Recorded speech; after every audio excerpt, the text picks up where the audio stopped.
काशी विश्वनाथ, ओगड़दानी त्रिकालदर्शी, कैलाशी अविनाशी भगवान शिव, जिनकी पुनित पावन शिव महापुराण की कथा श्रवण करने का सौभाग्य अपन सभी को प्राप्त हुआ है। बाबा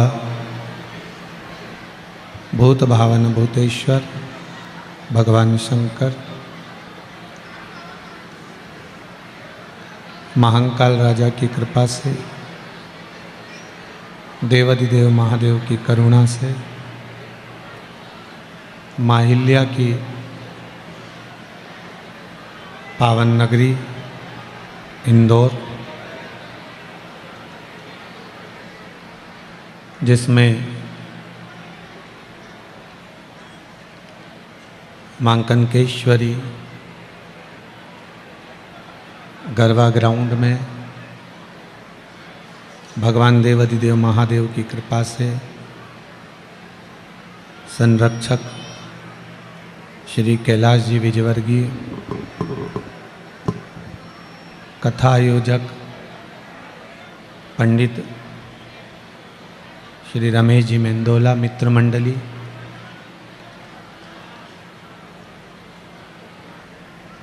द्वारा भगवान देवाधिदेव महादेव की ये पावन कथा अपन सभी को श्रवण करने का सौभाग्य प्राप्त हुआ है। पहले भी कथा में कहा है, एक कठिन है मानव का देह, दूसरा कठिन है भगवान शिव की कथा। यदि मानव का शरीर मिल भी गया, मान लो मनुष्य का शरीर अगर प्राप्त भी हो गया, रिटर्न नहीं आ रहा सही। अगर मानव का देह प्राप्त हो भी गया तो फिर भगवान की अविरल भक्ति हम कैसे प्राप्त करेंगे?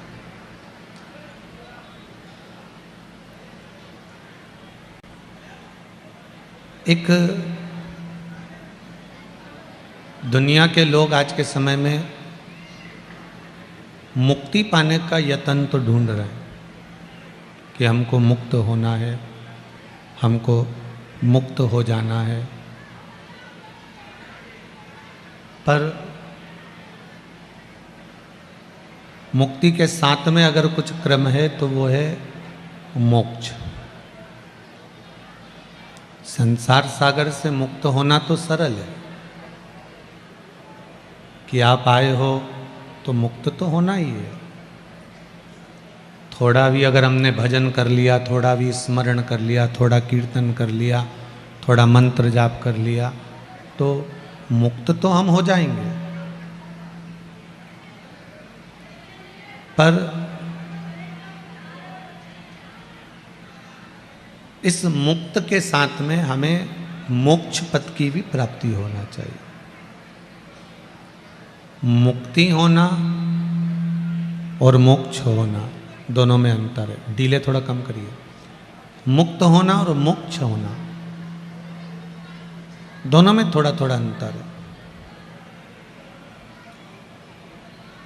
एक योनि से छूटे दूसरे योनि में आ गए, दूसरे योनि से छूटे तीसरी योनि में आ गए, तीसरी योनि से छूटे चौथी योनि में आ गए, चौथी योनि से छूटे फिर पांचवी योनि में आ गए। इसको मुक्त होना कहा। पर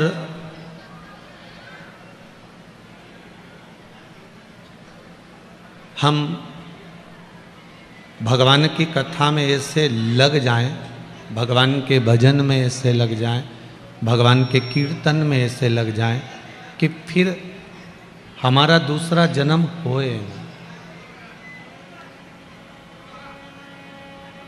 हमारा कोई दूसरा जन्म हमें लेना ही नहीं। जगतगुरु शंकराचार्य जी कहते हैं पुनरपि जननम पुनरपि मरणम, के प्रपंच से हमको छूटना है। बार बार जन्म लेना या बार बार मर जाना ये एक साधारण सा विषय है। आप इतनी संख्या में आए हो, किस लिए पहुंचे हो? आपके घर के लोग आपसे कह सकते हैं, आपके परिवार वाले आपसे कह सकते हैं क्यों, कहाँ जा रही हो? तो आप कह दोगे कि हम शिव महापुराण की कथा में जा रहे हैं, हम शंकर की कथा में जा रहे हैं। पर वो पूछेंगे कि शंकर की कथा में जाने पर आपको किस चीज की प्राप्ति होती?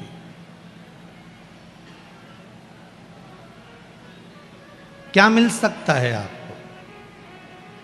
क्या प्राप्त हो सकता है आपको? आपको जवाब देना पड़ेगा। आज की नवयुवक टीम आपसे बहुत पूछेगी महाराज। आज के बच्चे प्रश्न बहुत करते हैं और प्रत्येक प्रश्न का उत्तर आपको देना पड़ेगा। प्रत्येक प्रश्न का उत्तर आपको देना है कि माँ, पिता,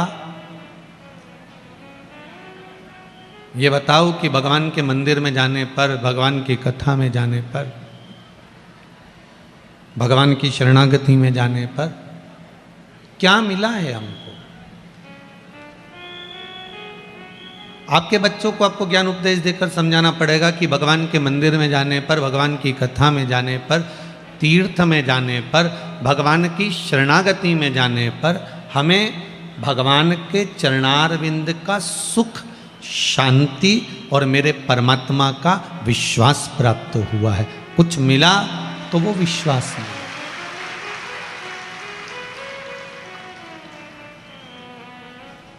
हमें भगवान के चरणारविंद का अगर विश्वास प्राप्त हो गया, भगवान के चरणों का एक सुख प्राप्त हो गया, तो फिर हम क्यों भटकेंगे?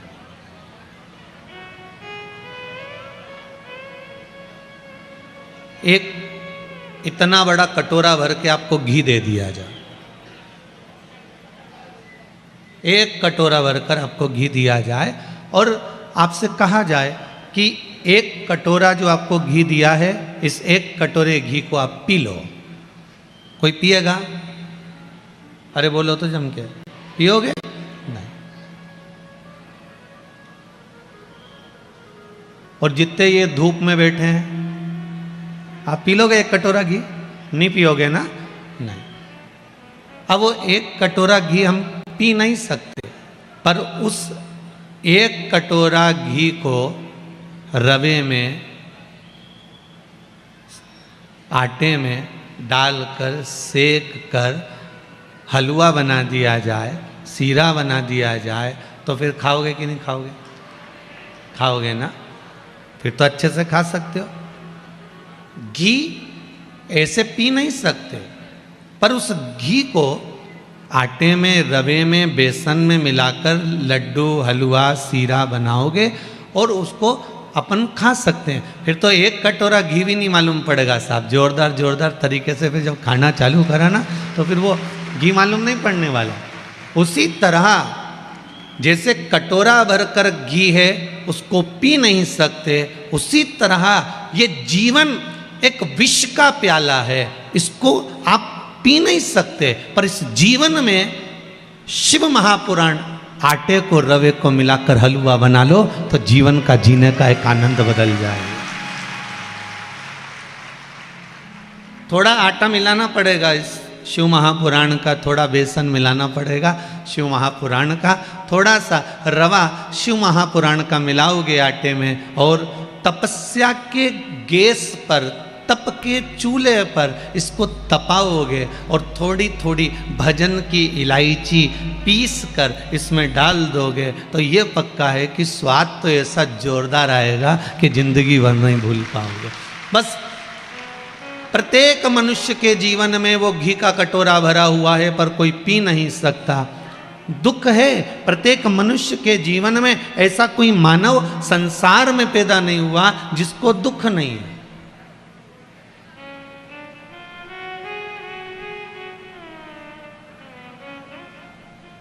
गांव का व्यक्ति सोचता है कि शहर में सुख है। कौन सोच रहा है?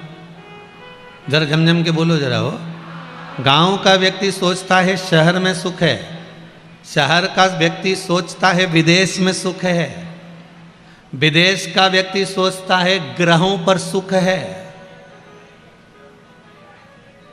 ग्रहों पर रहने वाले सोचते हैं कि भगवान के घर में सुख है। एक एक ग्रह पर जाकर देख लिया, कहीं मंगल पर, कहीं बुध पर, कहीं बृहस्पति पर, कहीं चंद्र पर, जहां मर्जी पड़ी वहां जाकर उन्होंने निवास कर कर देखा, पर सुख अभी तक नहीं मिल पाया। अभी भी कई लोग जाने की तैयारी में है, कहीं ना कहीं का ग्रह पे जाना है, सुख ढूंढ कर आना। अब सुख क्यों नहीं मिल रहा?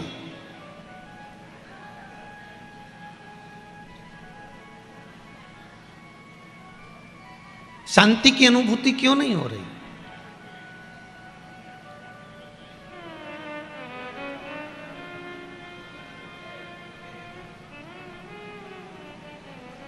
आप हृदय में शांति ढूंढोगे ना तो जीवन का एक आनंद प्राप्त हो जाएगा। हम आत्म शांति की बात कर रहे हैं, नहीं तो तुम बगल वाली शांति की बात कर लो। होता है कभी कभी, एक टीचर बहुत तेज चिल्ला के बोले, सारे बच्चे चुप हो जाओ, और एकदम चुप होकर शांति के साथ बैठो। इतने में एक बच्चा खड़ा हुआ, खड़ा होकर बोला, सर आज शांति नहीं आई, बबली के साथ बैठ जाऊं। अब शांति को ढूंढने का प्रयास करो। हम वो शांति की बात नहीं कर रहे, हम कर रहे हैं इस आत्म शांति की बात। इस आत्मा की जो शांति है, हृदय की जो शांति है, उसका जो सुख है, वो सुख कहीं नहीं मिल सकता, उसको पाना है हमको।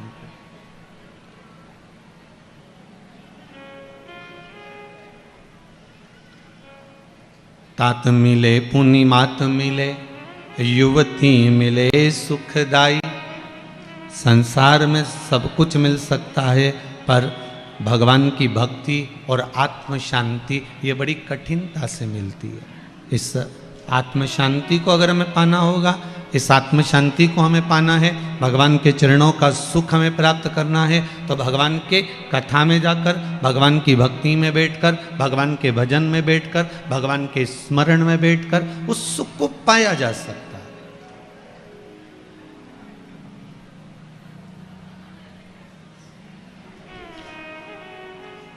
सुख का अनुभव भगवान के चरणों में प्राप्त हो सकता है, और वो सुख ढूंढना पड़ेगा हमें भगवान के चरणों में जाकर। हम बहुत ढूंढ लिया महाराज, हमने दुनिया की सारी वस्तुएं ढूंढी, राजवाड़ा में जाकर भैया यहाँ पर हमको चप्पल भी मिल जाएगी, यहाँ पर हमें सामान भी मिल जाएगा, कपड़ा भी मिल जाएगा, सारी खाने पीने की सामग्री भी मिल जाएगी, दुनिया का भोग और विलास की सारी वस्तुएं भी हमको प्राप्त हो जाएगी। पर कोई बाजार में जाकर कह दे भैया हमें सुख दे दो, हमें शांति का अनुभव करा दो, तो किसी दुकान पर मिल सकता है क्या? नहीं। वो कहेगा गुलदस्ते मिल सकते हैं, गुलाब का फूल मिल सकता है, माला मिल सकती है, सारा साज और सामान मिल सकता है, पर शांति का अनुभव नहीं हो पाए। वो आत्म शांति नहीं मिल पाएगी। उसके लिए कहा, मिलता है सच्चा सुख केवल भगवान तुम्हारे चरण। सुख का अनुभव।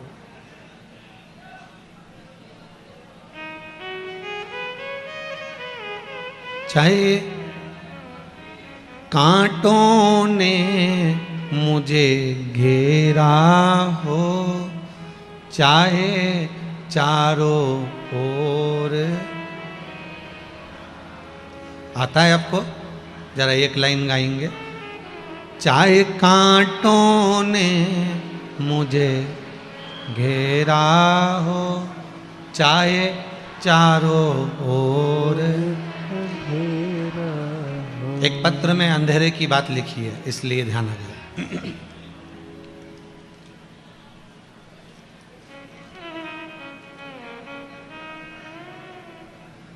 मेरा नाम टीना है, विजयनगर में रहती हूँ।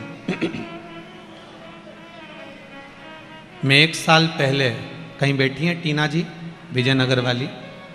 कहीं बैठी हो तो हाथ हिला दीजिएगा, जहाँ कहीं बैठी हो हाथ हिला देना।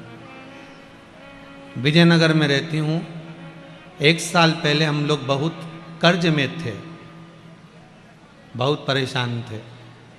पूरे परिवार ने विचार कर लिया था कि अब तो ऐसा जीवन को त्याग देना ठीक है। मर जाने का भी प्लान कर लिया था। पर एक दिन दुकान पर ब्लाउज सिल रही थी, मेरी जेठानी आई और शिव महापुराण की कथा सुनने का बोल कर गई। मैं रोज सुनने के लिए दुकान पर मोबाइल पर सुनती रही। उसके बाद मैंने पशुपति व्रत प्रारंभ करा और वटकेश्वर का एक बिलपत्र और हनुमान जी के पंचमुखी हनुमान का उपाय करना प्रारंभ करा। अब 1 रुपए का भी कर्जा नहीं है और हमारा व्यापार 4 चौगुना बढ़ गया। ये पत्र बच्ची ने लिखा। हम पहले भी कह के जाते हैं कि जो पत्र आते हैं हम उसको यहीं छोड़ कर जाते हैं। आपको ऐसा लगता हो कि महाराज इन पत्र को पढ़ते होंगे, अब इतना छोटा छोटा अक्षर हमें क्या दिखता होगा, तो पत्र यहीं रहते हैं। आप बाद में माइक पर आपके पहचान वालों से भी पढ़वा सकते हो। ये पत्र है।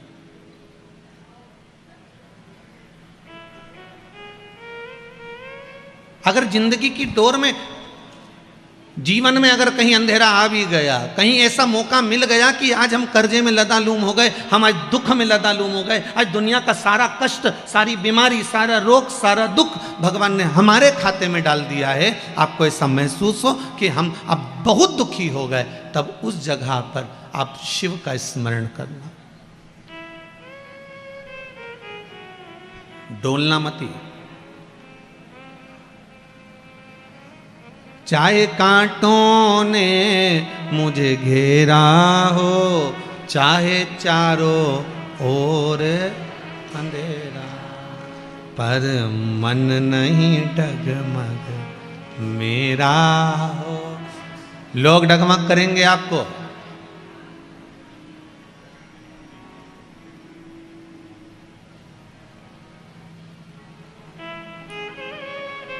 आज प्रेस वार्ता थी, कोई भी बात हम आपसे नहीं छुपाते।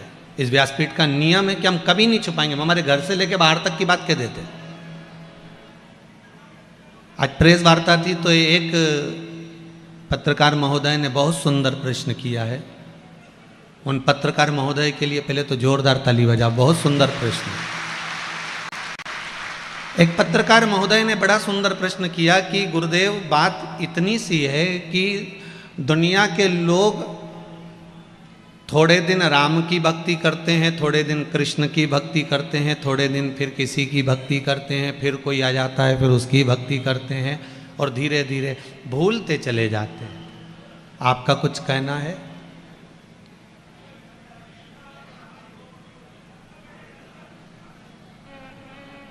हमने उनसे एक ही बात कही, चाहे राम की कर लो, चाहे कृष्ण की कर लो, चाहे भवानी की कर लो, चाहे शिव की कर लो, आपकी दृष्टि में देवताओं में भेद हो सकता है, पर शिव महापुराण की दृष्टि में कभी भेद नहीं हो सकता। शिव महापुराण की दृष्टि कभी भेद नहीं करती। आप राम का भी भजन कर रहे हो तो हमको लगेगा कि आप शिव का भजन कर रहे हो। कई लोग कहते हैं कि महाराज आज तो लोग शंकर के इतने भगत हो गए, शंकर के इतने भगत हो गए कि दुनिया के लोग जो देखो लोटा भर के पानी लेके शिव जी के मंदिर जा रहा है, जो देखो वो बेलपत्री चढ़ा रहा है, जो देखो वो शिव पर शमी का पत्ता चढ़ा रहा है, वो जो देखो वो शंकर का गुणगान कर रहा है, जो देखो वो शिव का स्मरण कर रहा है। अब ये कितने दिन तक चलेगा शंकर का भजन? उसके बाद फिर कोई दूसरा महाराज पकड़ लेंगे, दूसरा देवता पकड़ लेंगे, फिर महाराज कोई मिल गया फिर उसको पकड़ लेंगे, फिर कोई देवता पकड़ लेंगे। हमने कहा कोई भी महाराज पकड़ो, कोई भी देवता पकड़ो, पर हिंदू धर्म के पकड़ना, दूसरे धर्म के मत पकड़ना। पकड़ना तो हिंदू धर्म का पकड़ना।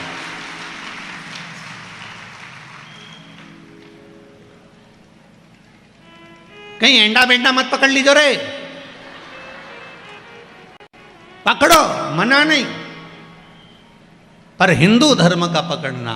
कोई राम का गुणगान करने वाला हो, कोई कृष्ण का गुणगान करने वाला हो, कोई शिव का गुणगान करने वाला हो, कोई माँ जगत जननी जगदम्बा का गुणगान करने वाला हो। और निवेदन है मेरी माताओं से निवेदन मेरे भाइयों से, आप सबका गुणगान करना, पर जब दुख की घड़ी आए, जब आपको लगे कि आज मैं बहुत तकलीफ में हूँ, मैं बहुत कष्ट में हूँ, उस दिन फिर किसी को भले याद करो चाहे मत करो, पर मेरे महाकाल बाबा को याद कर लेना, उस शिव को याद कर लेना। सामने खड़ा मिलेगा वो, असली रूप में तो कभी आता ही नहीं है।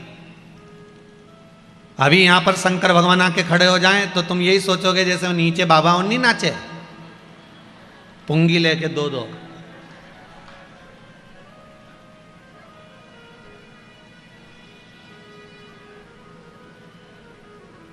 तुम तो यही समझोगे, तुम्हारे दरवाजे पर कोई जटा बांध कर आ जाए, नाक लपेट के आ जाए, डमरू बजाता बजाता जाए, तो तुम क्या शंकर जी समझोगी? ईमानदारी से बोलो जरा। अंदर जाओगी, एक कटोरी आटा ला के दे, बाबा रुको ये लो आटा। शंकर जी सोचे बताओ हम तो ओरिजिनल है और ये हमको डुप्लीकेट समझ रही है।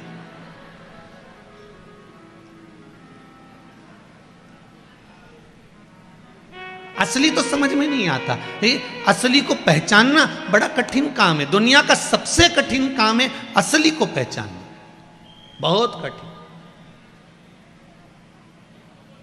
एक पढ़ा लिखा लड़का, उसको नौकरी नहीं मिल रही थी, तो नौकरी नहीं मिली तो उसने गांव में सर्कस आया, सर्कस वाले से कहा भैया हमको नौकरी दे दो। उसने कहा नौकरी तो है पर बंदर के कपड़े पहनना पड़ेंगे और बंदर के कपड़े पहनकर शेर के मुंह में हाथ देना पड़ेगा। कितना मिलेगा? 4000 रुपये मिलेंगे। अब भूखा मरता क्या नहीं करता, उसने कहा बंदर के कपड़े पहनकर हम शेर के मुंह में हाथ दे देंगे। उसने कहा ठीक है। अब उसको बंदर के कपड़े पहनाकर शेर के पिंजरे में छोड़ा। जैसे ही शेर के पिंजरे में छोड़ा और शेर का पिंजरा जो खुला और शेर धाड़ता हुआ जो आया, तो ये तो पीछे हटा कि अब तो निपटा। शेर और पास में आया, ये और पीछे हटा। शेर और पास में आया, ये और पीछे हटा। इसको लगा ये शेर मुझे खा जाएगा। इतने में शेर झपट के बंदर के पास जाकर चिल्लाकर बोला घबरा मती, तू 4000 में बंदर बना है, मैं 7000 में शेर बना हूं। क्यों घबराता है? नकली के युग में असली को ढूंढना कठिन हो गया हमारे। आज के जमाने में असली व्यक्ति मिलता ही नहीं। असली घी नहीं मिले, असली रुद्राक्ष नहीं मिले। बोलो ईमानदारी की बात सही है कि गलत है? आज के ज़माने में असली घी, असली तेल, असली रुद्राक्ष, असली सोना नहीं मिले तो असली आदमी कहाँ से मिले? वो भी तो सोचो, सब नकली का ज़माना, जितना मिला सब नकली मिला। मालवा के संत श्री नागर जी महाराज एक बात कहते हैं, आप लोगों ने स्मरण किया होगा। महाराज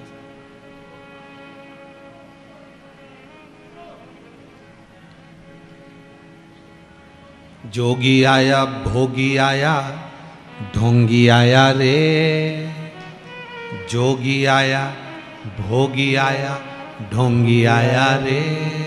जब गुरु आया गांव में तो कोई नहीं रे, ऐसो कोई नहीं रे। या हीरा को परखियो राम, कोई नहीं रे। परखदार कहाँ मिलेगा?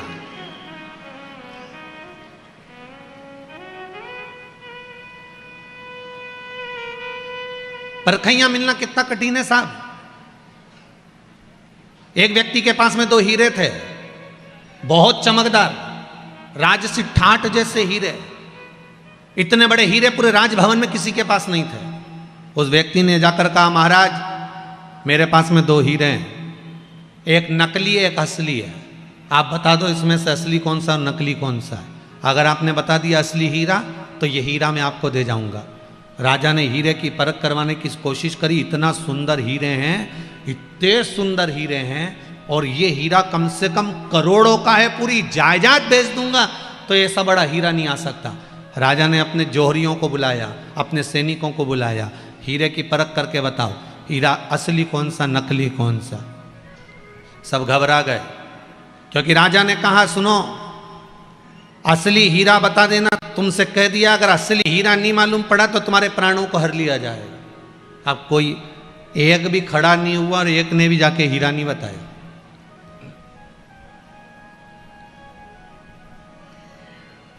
एक अंधा व्यक्ति आया, आंखें नहीं थी उसकी। आज राजा ने जो सभा लगाई थी वो राजभवन के अंदर नहीं थी, ठंड पड़ रही थी इसलिए राजभवन के बाहर धूप में सभा लग रही थी। अंधा व्यक्ति ने आकर कहा, महाराज मैं बता सकता हूं कि असली हीरा कौन सा है। राजा हंसने लगा, आंख का अंधा देख सकता नहीं है और हीरा बताने चला कि असली कौन सा है।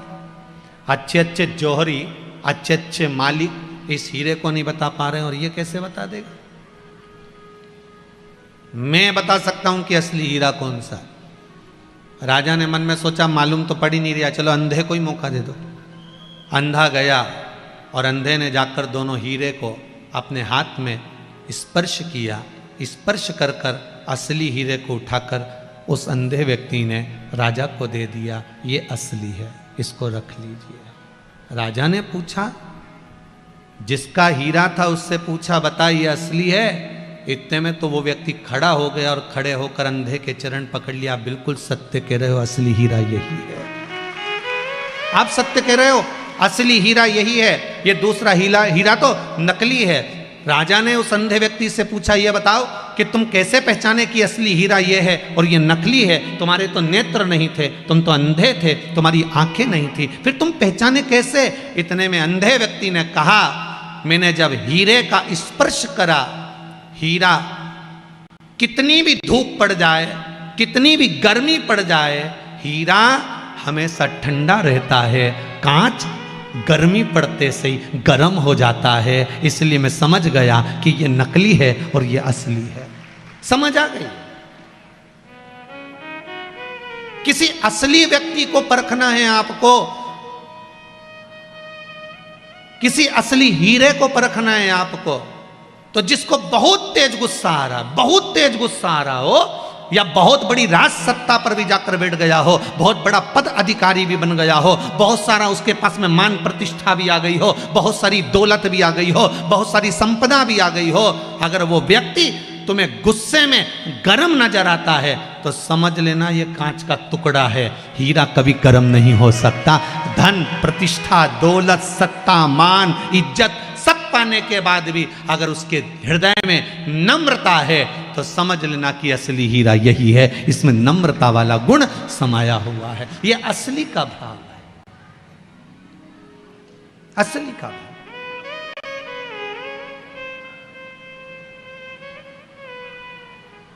थोड़ा सा मान मिल गया, थोड़ा सा सम्मान मिल गया, थोड़ी सी दौलत मिल गई, थोड़ी सी सत्ता मिल गई, थोड़ा वैभव मिल गया और उसमें हमारा अहंकार बढ़ गया, हम गर्म हो गए, हम सत्ता में, हमारे मद में हम फूल गए, हमें इतनी गर्मी आ गई कि कोई से भी कुछ कह दिया, कोई को भी अपशब्द कह दिया, किसी को भी ताने दे दिए, किसी को भी आड़ा टेढ़ा बोल दिया। तो ये हीरे की परख करना है तो हीरे की परख करने का तरीका है कि मद, सत्ता, वैभव, प्रतिष्ठा आने पर भी आपकी जिह्वा, आपकी वाणी, आपका प्रेम, आपकी करुणा, आपकी वात्सल्यता, आपकी नम्रता आप में होना चाहिए, आप में होना चाहिए।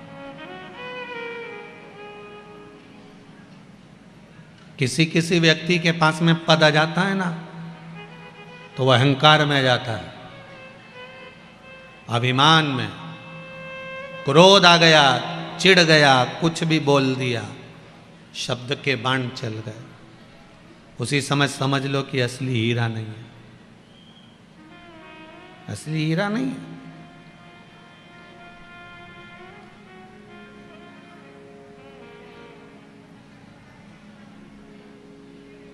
थोड़ा अगर काल घेर भी रहा है, थोड़ी परेशानी हमारे जीवन में बढ़ भी रही है, थोड़ी समस्याएं संसार में अगर आ भी रही है तो उसका निवारण है शंकर की कथा। शंभो शरणे मांगू घड़ी रे, दुख दया करी ने दर्शन कल रात्रि को कोई जाते समय कह रहे थे, गुरुजी आपको कोई दूसरे भजन नहीं आते क्या?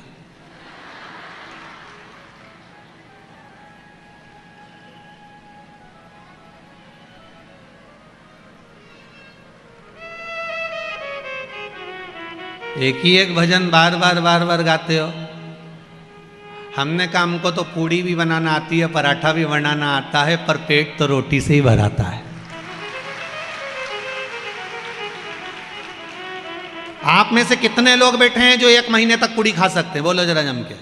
रोज खाओ पूड़ी, रोज पराठा खाओ, रोज रसगुल्ला खाओ, रोज इमरती खाओ, कितना भी खा लेना, पर आखिरी में रोटी की याद तो आ ही जाती है।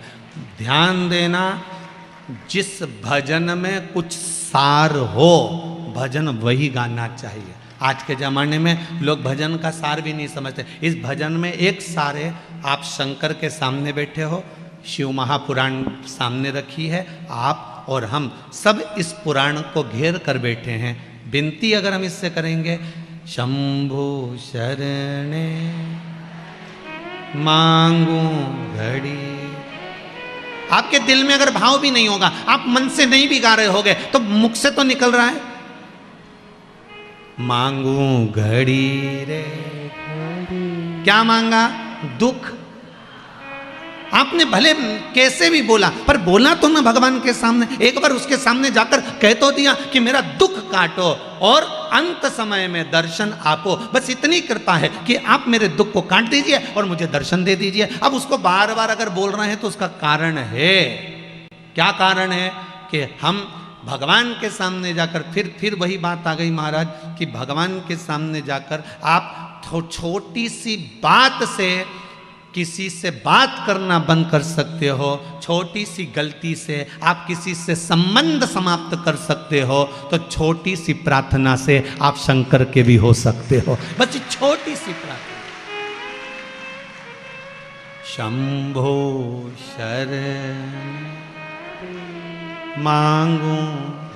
बाहर जितने बैठे हैं, जितने खड़े हैं, पीछे जितने गेट के पास खड़े हैं, सब जितने काउंटर पर, जितने इधर उधर गाड़ियों पे बैठे, सब बोलिए एक लाइन, शंभो शरण मांगू घड़ी रे दुख दया करी ने दर्शन। और देखो दुख कटता कैसे है, ये पत्रों में देखो कितना सुंदर लिखा है।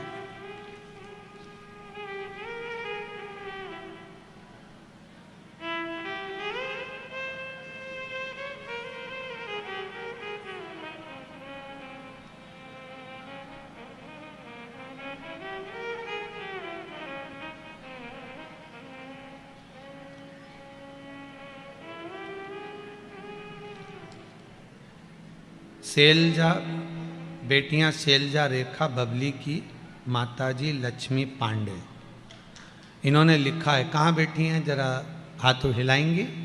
लक्ष्मी जी पांडे उधर बैठी हैं, जरा इधर साइड कैमरा घुमा लियो भैया। इन्होंने लिखा है, मालवीय नगर इंदौर से हैं ये।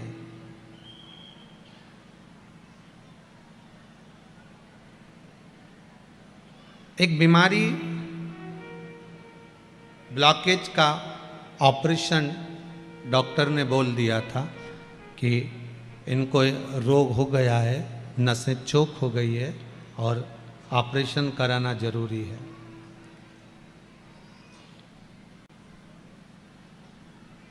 मैंने शिव महापुराण की कथा टीवी पर श्रवण करी। उसमें कात्यायनी देवी का एक उपाय अपने कुबेरेश्वर महादेव में कथा में बताया था। मैंने 1 महीने तक वो उपाय करवाया और उसके बाद मैंने डॉक्टरों से चेक करवाया, तो डॉक्टरों ने दवाई भी बंद कर दी है और ऑपरेशन का भी मना कर दिया। ये पत्र बाबा की कृपा हो गई आप पर, बस बाबा की यही कृपा। विराजिए, बैठिए, बैठिए। श्री शिवाय नमस्तुभ्यम। जहां फिर निवेदन करेंगे, सारे डॉक्टरों के बाद भी एक डॉक्टर बैठा है, एक बाबा बैठा हुआ है। जब सब जगह से हार जाओ, सारी दुनिया से जब सब मुख मोड़ लें, सब जगह से जब हार जाओ, तब उस शंभू की शरण में चले जाओ, उसके चरणों में जाकर उसका निवेदन उसको करो।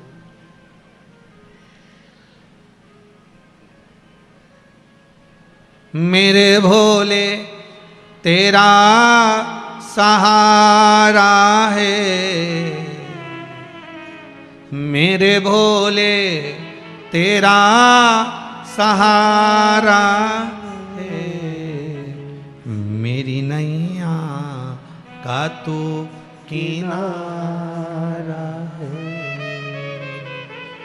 मेरी नैया का तू किनारा।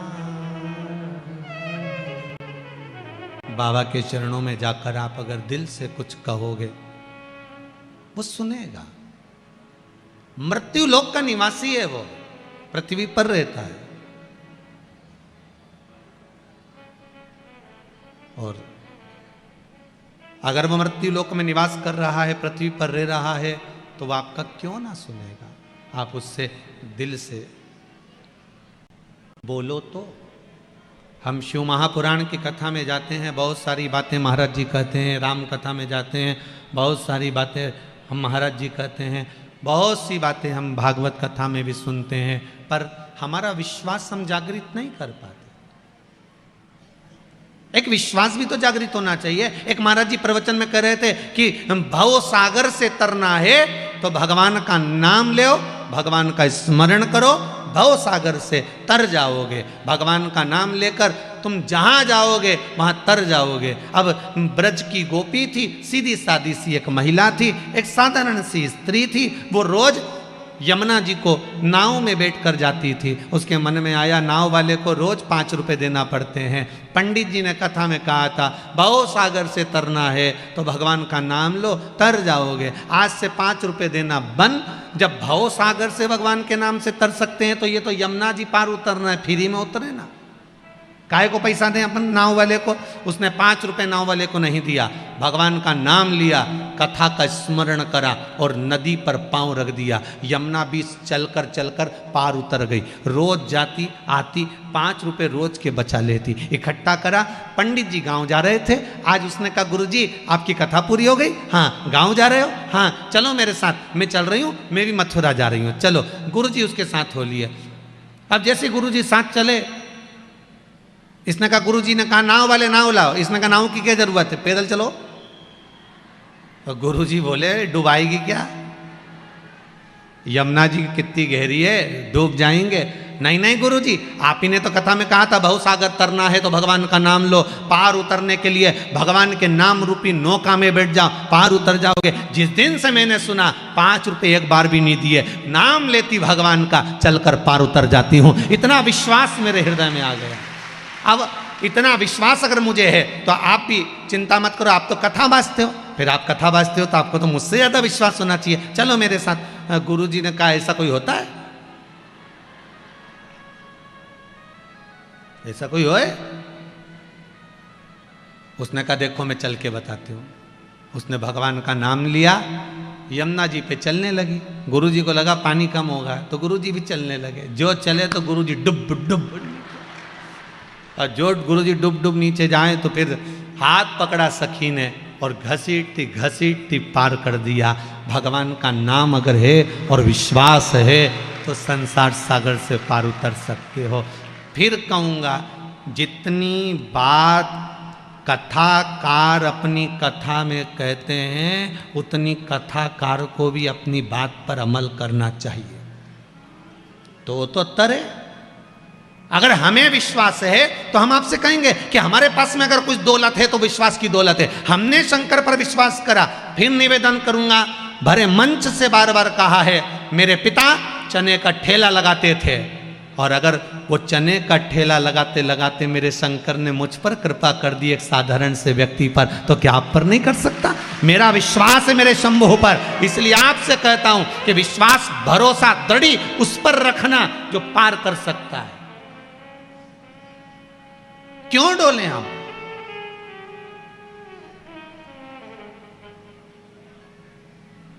कभी एक आध बार तो हम भगवान से कह सकते हैं, भगवान तुम्हारे बिना मुझे नींद नहीं आ रही।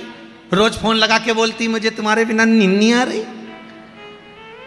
कभी भगवान से भी तो कहो कि मैं जब तक तुम्हारा गुणगान ना करूं, जब तक मैं श्री शिवाय नमस्तुभ्यं का जाप नहीं कर लेती, जब तक मैं शिव महापुराण की कथा रात्रि को 15 मिनट पलंग पे नहीं सुन लूं, व्हाट्सएप पे, फेसबुक, यूट्यूब पे, तब तक मुझे नींद नहीं आती। आप में से कितने लोग हैं जो रात्रि को कथा सुन के सोते हो? कथा सुन के सोते हो?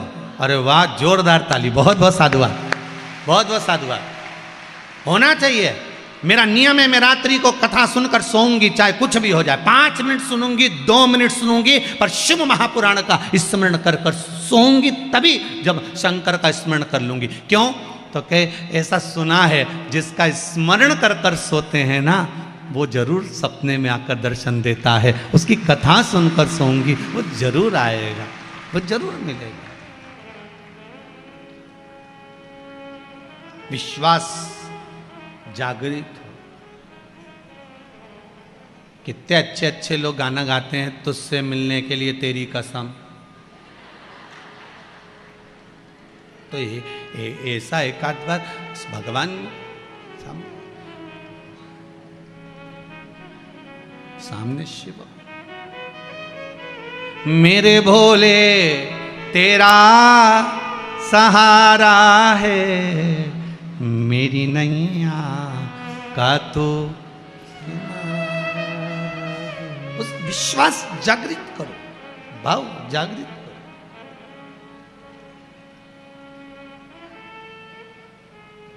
पूरी कथा में से आप कुछ मत लेकर जाओ, नहीं ले जाना है तो, पर एक चीज लेकर जाना, श्री। अरे साथ में तो बोलो, हम श्री बोले तुम शिवाय बोल देते हो। जब देखो जब गड़बड़ गड़बड़ करते हो।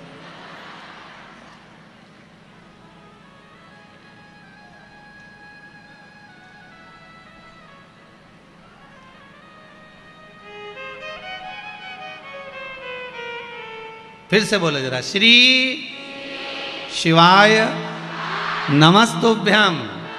कथा में से अगर लेकर जा रहे हो, कुछ अच्छी चीज धारण कर कर ले जाओ, कुछ मत ले जाओ कथा में से। तो मंत्र शंकर का, शिव महापुराण का मूल मंत्र है श्री शिवाय नमस्तुभ्यम, ये ले जाओ।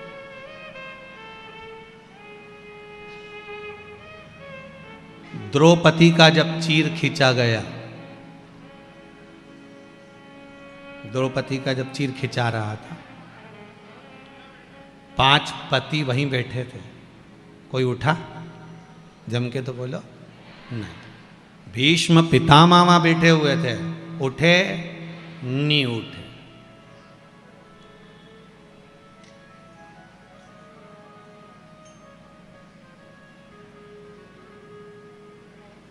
धृतराष्ट्र नहीं उठे, गांधारी नहीं उठे, कोई नहीं उठा।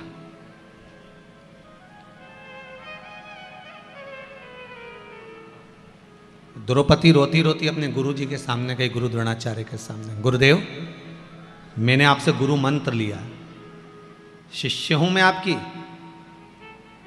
मैं आपकी चेली हूं, मैंने आपसे गुरु मंत्र लिया गुरुदेव। अगर कोई साथ नहीं देता तो गुरु तो साथ देता है। गुरु द्रोणाचार्य ने कहा, जितने सभा में बैठे कोई तेरा साथ नहीं देगा, और मैं तेरा गुरु हूं, मैं भी तेरा साथ नहीं दूंगा। तुम भी अच्छे से समझ लेना रहे इंदौर वालों, समझ लेना जरा अच्छे से। चाहे तुम गुरुजी को कितनी भी गुलाब जामुन खिला लो, चाहे गुरुजी को कितना भी घी लगा के पापड़ खिला लो, गुरुजी काम नहीं आएगा। आखिरी समय में जब तुम्हारे प्राण छूटेंगे तो क्या गुरुजी तुम्हारे साथ ऊपर जाएगा? अरे बोलो तो सही, जाएगा कहीं का गुरु तुम्हारे साथ में? कई चक्कर में मत पड़ जाओ रे, बिल्कुल चक्कर में मत पड़ना। गुरु द्रोणाचार्य करें द्रौपदी, इस सभा में जितने बैठे हैं कोई तेरा साथ नहीं निभाएगा। तेरे परिवार वाले, तेरे कुटुंब वाले, तेरे साथी, ये द्रौपदी के लिए गुरु द्रोणाचार्य नहीं करे, आपके लिए भी करें। जितने तुम्हारे परिवार में रह रहे हैं, एक भाई के पास में बहुत सारी दौलत है, दूसरा भाई कंगाल है। बड़े भाई के पास जब इतनी दौलत है तो 5-10 लाख रुपए छोटे को दे दे सकता है। जम के तो बोलो नहीं, दूसरा पैसा खाकर भग जाएगा तो भाई उसका बाल बाका नहीं कर पाएगा, और सगे भाई ने 50,000 खा लिए तो टोच टोच के मार देगा। ये तो रिश्ते, ये संबंध, ये नाते। गुरु द्रोणाचार्य कर रहे हैं, जितने सभा में बैठे कोई तेरा साथ नहीं निभाएगा। और गुरु द्रोणाचार्य ने कहा, सुन रहे द्रौपदी, तेरे पति भी तेरा साथ नहीं निभाएंगे। सुन ले द्रौपदी, मैं गुरु हूं, मैं भी तेरा साथ नहीं निभाऊंगा, पर एक बात याद रखना द्रौपदी, मैंने तुझे जो गुरु मंत्र दिया था उस मंत्र को जपना प्रारंभ कर दे, वो साथ निभा जाएगा। उसको जप ले। पूरी शिव महापुराण में कुछ याद रहे चाहे नहीं रहे, कोई याद करे ना करे, हम चले जाएंगे। अगली कथा 9 तारीख से खरगोन में चालू हो जाएगी। पहले हरदा में होने वाली थी 9 तारीख वाली कथा, पर हरदा में कोई, जिस परिवार में कथा थी बंसल परिवार में, उसमें कोई गमी हो गई, इसलिए वो कथा खरगोन में, तारा कॉलोनी, मंगरूल रोड, खरगोन में होने जा रही है।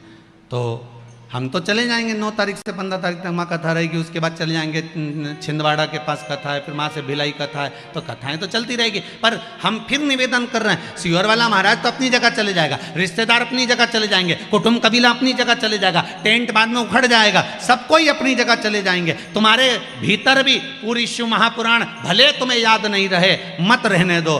पर गुरु द्रोणाचार्य कहते हैं, अंतिम समय में जब दुशासन तेरा चीर खींच रहा है तो तू उस मूल मंत्र को याद कर ले। आपसे भी निवेदन है, दुख आए तो श्री शिवाय नमस्तुभ्यम याद कर लेना, सामने शंकर मिल जाए। जब आपको लगे कि मुझे ये, मैं तो कह रहा हूं प्रैक्टिकल कर दे, एक छोटा सा प्रैक्टिकल करते रहना चाहिए।